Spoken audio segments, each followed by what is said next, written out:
So we got this arrow through. Usually we like to, you think of bishop archery, you think of complete pass-throughs. Didn't get the broadhead through, but you know, this got through spinal column, and you're talking 1 3/4 inch cut, really thick blades, and you know, with a crossbow, these 315 grain, I love them for my recurve and my longbow too, though that probably wouldn't have got through. So you think you're expecting to get through shields, but not femurs and knuckles. Your spinal column's a hard one to get through too. But yeah, she did the job right there. And yeah, she will pull hair through, but I mean, I'll take that any day. Okay, double long. I actually only got the offside long on that shot. That second arrow right through there. So pretty proud of them broadheads, and thank God. And yep, that's pretty good. I feel blessed to have this meat.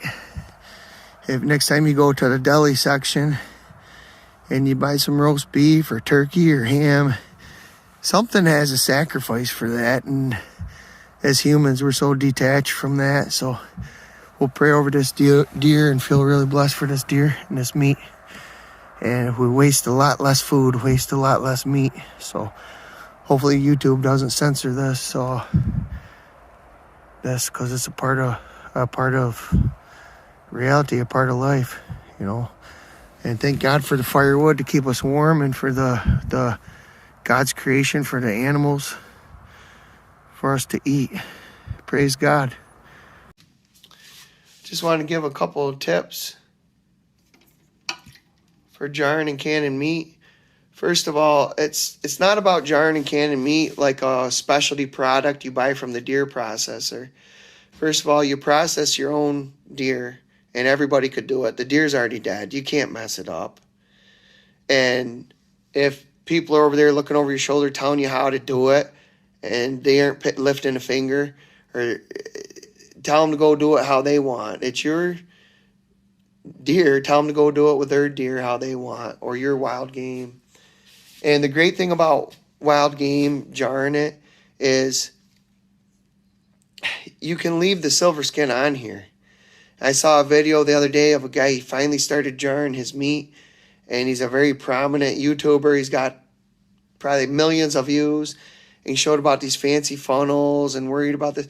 You don't need to do that. Just throw the meat in there. All you got to do is wipe the glass off with a paper towel after. I've never had one of these not seal. And I've even reamed these down years ago where this lid would look like a raisin. So that's another tip. Don't ream these down. These bands, these tightening bands, you just want to just barely put them, you just barely want to put them on like this, because then this will suck down. If you ream these on, then this your lid will look like a raisin, be all wrinkled, and you pray that you don't have air escaping there, because what we're doing is sealing off the air. And then another tip I know he was showing is if you have the maximum amount, be careful they're not slamming together to crack. That's not why they crack. If you have new jars, they don't crack. What cracks is when you use this a second time.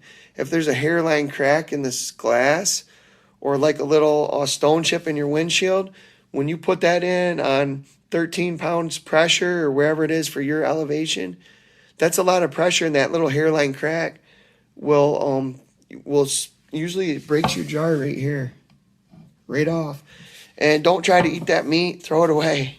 You know, you probably could see all the glass there, but there's no sense in swallowing glass. The best thing to do with inflation and the price of lids, because you got to have a new lid, just buy a 12-pack of jars and use the old jars for wet bath canning for your vegetables, because they won't crack on that. Or use them for drinking, you know, for a glass. Because you got to buy the lids anyways once you use these one time. And the price of the lids nowadays, you're better off just buying the jars. But if you do reuse these, you got to get a knack and a skill for looking for the hairline crack. And again, leave a lot of the silver skin on there. Don't spend a lot of time on it. If you're spending days cutting up your deer, it's not gonna, you're not going to enjoy that. So just cut off the big chunks of fat. You could even put lower legs in here. And when it comes out, you couldn't tell. Some of these I got back straps in them if I shoot enough deer. And some I got lower legs in them. And you would not be able to tell the difference once you jar them because it's all like pot roast. And you could eat it with a spoon, so tender. So it's about self-reliance too. Again, you don't need a freezer. And again, the best flavor is the meat. Don't be putting onions and peppers in here. I've done it. It liquefies the onions and peppers. If you like that, go ahead and try it and do it.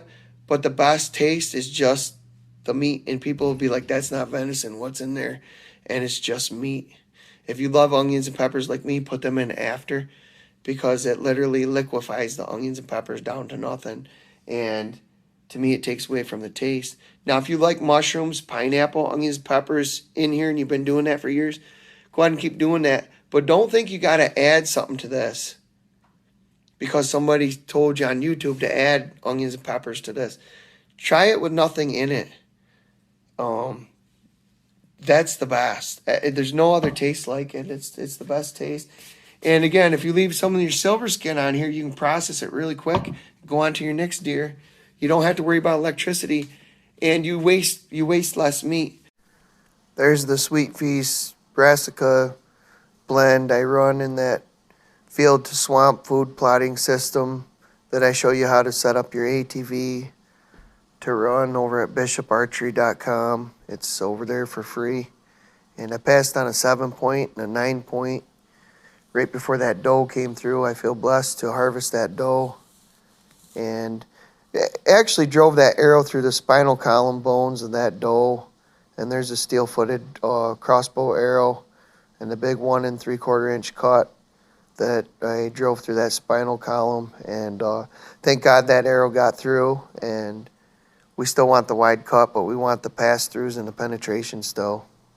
I hope these canning tips help somebody out there, and head over to bishoparchery.com to check out steel-footed arrows and machine broadheads for North American game through dangerous game.